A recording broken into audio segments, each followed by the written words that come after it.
Perl and HTML ന്റെ spoken ട്യൂട്ടോറിയലിലേക്ക് സ്വാഗതം. HTML പേജസും CGI മോഡ്യൂളും എങ്ങനെ നിർമ്മിക്കാം എന്നാണ് നമ്മൾ ഈ ട്യൂട്ടോറിയലിൽ പഠിക്കുന്നത്. ഈ ട്യൂട്ടോറിയൽ രേഖപ്പെടുത്തുന്നതിനായി ഞാൻ ഇവിടെ ഉപയോഗിക്കുന്നത് Ubuntu Linux 12.04 operating system, Perl 5.14.2, Firefox web browser, Apache HTTP server, പിന്നെ gedit ടെക്സ്റ്റ് എഡിറ്ററുമാണ്. നിങ്ങൾക്ക് ഇഷ്ടമുള്ള ഏത് ടെക്സ്റ്റ് എഡിറ്റർ വേണമെങ്കിലും ഉപയോഗിക്കാം. ഈ ട്യൂട്ടോറിയൽ മനസ്സിലാക്കുന്നതിനായി നിങ്ങൾക്ക് Perl പ്രോഗ്രാമിംഗിൽ പ്രവൃത്തി പരിചയം ആവശ്യമാണ്. ഇല്ലെങ്കിൽ സ്പോക്കൺ ട്യൂട്ടോറിയൽ വെബ്സൈറ്റിൽ പ്രസക്തമായ Perl സ്പോക്കൺ ട്യൂട്ടോറിയൽസ് നോക്കുക. വെബിൽ ഉപയോഗിച്ചിരിക്കുന്ന Perl പ്രോഗ്രാംസ് അറിയപ്പെടുന്നത് Perl CGI എന്നാണ്. CGI എന്നാൽ കോമൺ ഗേറ്റ്വേ ഇന്റർഫേസ് എന്നാണ്. ഇതൊരു ക്ലയന്റ് സെർവർ വെബ് കമ്മ്യൂണിക്കേഷൻ സാധ്യമാക്കുന്ന ഘടകമാണ്. CGI.pm എന്നത് Perl ഇൻസ്റ്റലേഷനോടൊപ്പം ഇൻസ്റ്റാൾ ചെയ്യപ്പെടുന്ന ആശയവിനിമയം സാധ്യമാക്കുന്ന മൊഡ്യൂളാണ്. CGI.pm ന് ഡെവലപ്പേഴ്സിനെ Perl CGI ആപ്ലിക്കേഷനുകൾ എഴുതാൻ സഹായിക്കുന്ന ഉടനടി ഉപയോഗിക്കാവുന്ന ഫങ്ഷൻസ് ഉണ്ട്. വെബ് ബ്രൗസറിൽ നിന്നും ചില നിർദ്ദിഷ്ട ഫയൽ അപേക്ഷിച്ചാൽ HTTP സെർവർ പോലെയല്ല Perl CGI സ്ക്രിപ്റ്റുകൾ പ്രവർത്തിക്കുകയും ഔട്ട്പുട്ട് ബ്രൗസറിൽ തെളിയുകയും ചെയ്യും. ഈ പ്രവർത്തനത്തിനെ CGI എന്നും പ്രോഗ്രാംസിനെ CGI സ്ക്രിപ്റ്റ് എന്നും വിളിക്കുന്നു. CGI programs Perl script, shell script, C അല്ലെങ്കിൽ C++ പ്രോഗ്രാം ആകാം. ഇനി നമുക്ക് Perl പ്രോഗ്രാമിന്റെ ഉദാഹരണം നോക്കാം. ടെർമിനലിലേക്ക് മാറാം. ഞാൻ geditൽ CGI example.pl എന്ന് സേവ് ചെയ്തിരിക്കുന്ന ഫയൽ ഓപ്പൺ ചെയ്യട്ടെ. CGI example.pl ഫയലിൽ സ്ക്രീനിൽ തെളിഞ്ഞിരിക്കുന്ന കോഡ് ടൈപ്പ് ചെയ്യുക. ഇനി നമുക്ക് കോഡ് മനസ്സിലാക്കാം. യൂസ് CGI വാക്യം Perlനോട് പറയും CGI.pm എന്ന മൊഡ്യൂൾ നമ്മുടെ പ്രോഗ്രാമിൽ നമുക്ക് ഉപയോഗിക്കണം എന്ന്. ഇത് മൊഡ്യൂൾ ലോഡ് ചെയ്ത് നമ്മുടെ കോഡിന് ലഭ്യമായ ഒരു സെറ്റ് CGI ഫങ്ഷൻസ് നിർമ്മിക്കുന്നു. HTML സ്റ്റാർട്ട് ചെയ്യാനായി നമ്മൾ start_html എന്ന രീതി ഉപയോഗിക്കുന്നു. വെബ് പേജിന് കൊടുത്തിരിക്കുന്ന പേജ് ടൈറ്റിൽ ആണ് മൈ ഹോം പേജ്. നമുക്ക് CGI മോഡ്യൂൾ ഉപയോഗിച്ച് ഏത് HTML ടാഗും പ്രിന്റ് ചെയ്യാം. ഹെഡിംഗ് ടാഗ്സ് h1, h2 എന്നിങ്ങനെയാണ് പ്രതിനിധീകരിക്കുന്നത്. end_html രീതി ബോഡിയും HTML ടാഗ്സും മടക്കിക്കൊണ്ടുവരുന്നു. ഇനി ഫയൽ സേവ് ചെയ്യാം. വെബ് സെർവറിൽ കൂടെ സ്ക്രിപ്റ്റ് റൺ ചെയ്യാൻ നമ്മൾ ശ്രമിക്കുന്നതിന് മുമ്പ് നമുക്ക് അത് കമാൻഡ് ലൈൻ വഴി റൺ ചെയ്യിക്കാൻ ശ്രമിക്കാം. ടെർമിനലിലേക്ക് തിരിച്ചുപോയി Perl CGI example.pl എന്ന് ടൈപ്പ് ചെയ്ത് എന്റർ അമർത്തുക. ഔട്ട്പുട്ട് കണ്ടാൽ HTML പോലെ തോന്നും. അടുത്തതായി നമുക്ക് ഇതേ സ്ക്രിപ്റ്റ് വെബ് സെർവറിൽ പരീക്ഷിക്കാം. ആദ്യം നമുക്ക് വെബ് സെർവർ പ്രവർത്തിക്കുന്നുണ്ടോ ഇല്ലയോ എന്ന് പരിശോധിക്കാം. നിങ്ങളുടെ വെബ് ബ്രൗസർ തുറന്ന് മെഷീനിന്റെ IP അഡ്രസ് നൽകിയിട്ട് എന്റർ അമർത്തുക.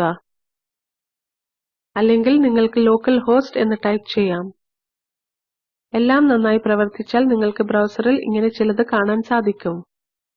നിങ്ങൾക്ക് എന്തെങ്കിലും എറർ ലഭിച്ചാൽ വെബ് സർവീസ് ഇൻസ്റ്റാൾഡ് ആയിട്ടില്ല അല്ലെങ്കിൽ അതിന്റെ സ്റ്റാറ്റസ് ഓൺ അല്ല എന്നാണ്. എന്റെ മെഷീനിൽ Apache HTTP സെർവർ ആണ് ഇൻസ്റ്റാൾ ചെയ്തിരിക്കുന്നത്. അത് ഇൻസ്റ്റാൾഡ് ആയിട്ടില്ലെങ്കിൽ താഴെ കൊടുത്തിരിക്കുന്ന കമാൻഡ് ടെർമിനലിൽ എക്സിക്യൂട്ട് ചെയ്യുക. അല്ലെങ്കിൽ ദയവായി നിങ്ങളുടെ സിസ്റ്റം അഡ്മിനിസ്ട്രേറ്ററോട് സെർവർ കോൺഫിഗറേഷൻ ചോദിക്കുക. ഇനി നമുക്ക് ഇതേ സ്ക്രിപ്റ്റ് വെബ് സെർവർ വഴി പരീക്ഷിക്കാം. ഇതിനായി നമുക്ക് നിർദ്ദിഷ്ട ചുവടുകൾ പിന്തുടരണം. ആദ്യമായി നമ്മുടെ പ്രോഗ്രാമിനെ CGI bin ഡയറക്ടറിയിൽ സ്ഥാപിക്കുക. അവിടെ വെബ് സെർവർ അതിനെ CGI സ്ക്രിപ്റ്റ് ആയി തിരിച്ചറിയും. പ്രോഗ്രാമിന്റെ ഫയൽ നെയിം അവസാനിക്കുന്നത് .pl അല്ലെങ്കിൽ .cgi എക്സ്റ്റൻഷനിൽ ആയിരിക്കണം. സെർവറിൽ എക്സിക്യൂട്ട് ചെയ്യേണ്ട ഫയലിന് അനുവാദം ക്രമപ്പെടുത്തുക. സ്ക്രിപ്റ്റ് റൺ ചെയ്യുക. ഈ പ്രോഗ്രാമിന്റെ URL സ്ലൈഡിൽ കാണുന്നത് പോലെ തന്നെ ആകണം. ടെർമിനലിലേക്ക് മാറുക. ഇനി നമുക്ക് ഫയലിനെ CGI bin ഡയറക്ടറിയിലേക്ക് കോപ്പി ചെയ്യാം. ഇതിനായി sudo space cp space cgi example.pl/usr/lib/cgi-bin/ എന്ന കമാൻഡ് ടൈപ്പ് ചെയ്യുക. ആവശ്യമെങ്കിൽ പാസ്വേഡ് എൻ്റർ ചെയ്യുക. അടുത്തതായി നമുക്ക് വെബ് സെർവർ യൂസറിന് റീഡ് എക്സിക്യൂട്ട് എന്നീ പെർമിഷൻ ഫയലിനായി നൽകേണ്ടതുണ്ട്. ഇതിനായി sudo space chmod space 755 space /usr/lib/cgi-bin/cgiexample.pl എന്ന് ടൈപ്പ് ചെയ്യുക.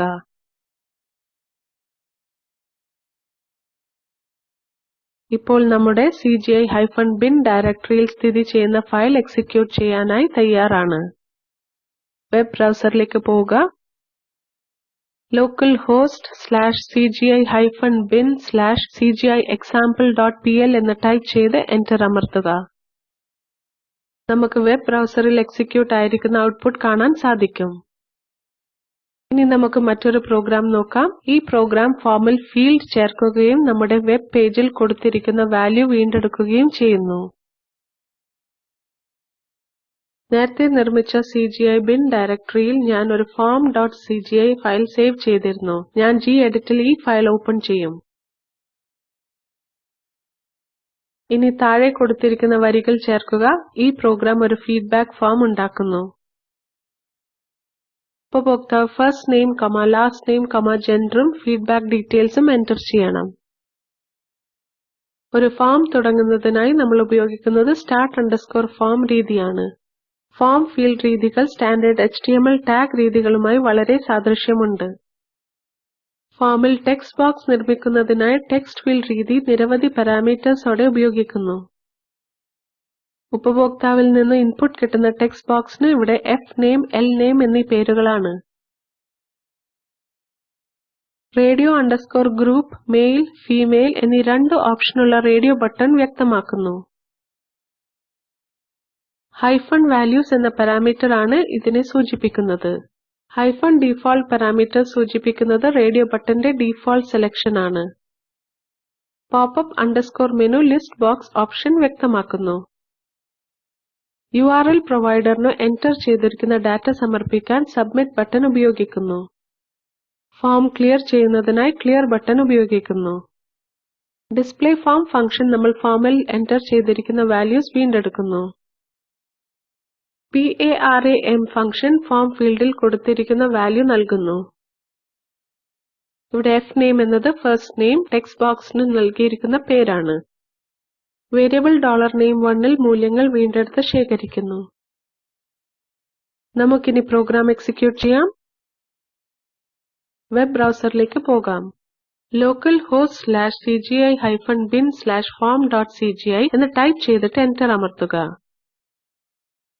ഫീഡ്ബാക്ക് ഫോം ദൃശ്യമാകുന്നു. ഞാൻ ഫോമിൽ ഇവിടെ കാണിച്ചിരിക്കുന്ന പോലെ ഡാറ്റ എൻ്റർ ചെയ്യും. അതിനുശേഷം ഫോമിൽ നിന്നും വീണ്ടെടുത്ത ഔട്ട്പുട്ട് കാണാൻ സബ്മിറ്റ് ബട്ടൺ അമർത്തുക. ഇത് നമ്മളെ ഈ ട്യൂട്ടോറിയലിന്റെ അവസാന ഭാഗത്തെത്തിക്കുന്നു. നമുക്ക് സംഗ്രഹിക്കാം. ഈ ട്യൂട്ടോറിയലിൽ നമ്മൾ പഠിച്ചത് CGI മോഡ്യൂൾ ഉപയോഗിച്ച് എങ്ങനെ HTML പേജസ് നിർമ്മിക്കാം എന്നാണ്. അസൈൻമെന്റ് form.cgi പ്രോഗ്രാമിൽ ജാവ, C, C++, Perl എന്നീ ഭാഷകൾക്ക് ചെക്ക് ബോക്സ് ഓപ്ഷൻ ചേർക്കുക. ഉപഭോക്താവിന്റെ പ്രതികരണം കിട്ടുന്നതിനായി ടെക്സ്റ്റ് ഏരിയ ഓപ്ഷൻ ചേർക്കുക. ഉപഭോക്താവ് വെബ് പേജിൽ തന്നിരിക്കുന്ന വിവരങ്ങൾ പ്രിന്റ് ചെയ്യുക. താഴെയുള്ള ലിങ്കിലുള്ള വീഡിയോ സ്പോക്കൺ ട്യൂട്ടോറിയൽ പ്രോജക്റ്റിനെ സംഗ്രഹിക്കുന്നു. ഇത് ഡൗൺലോഡ് ചെയ്ത് കാണുക. Spoken tutorial project team tutorials ഉപയോഗിച്ച് വർക്ക്ഷോപ്പ് നടത്തുകയും ഓൺലൈൻ ടെസ്റ്റ് പാസ്സാകുന്നവർക്ക് സർട്ടിഫിക്കറ്റ് നൽകുകയും ചെയ്യുന്നു. കൂടുതൽ വിവരങ്ങൾക്ക് ദയവായി ഞങ്ങൾക്ക് എഴുതുക. സ്പോക്കൺ ട്യൂട്ടോറിയൽ പ്രോജക്റ്റിന് സംഭാവന ചെയ്യുന്നത് NMEICT, MHRD, government of India എന്നിവരാണ്. ഈ പദ്ധതിയെപ്പറ്റി കൂടുതൽ വിവരങ്ങൾ ഈ ലിങ്കിൽ ലഭ്യമാണ്. ഞാൻ പ്രജുന വത്സലൻ വിടവാങ്ങുന്നു. സന്ദർശിച്ചതിന് നന്ദി.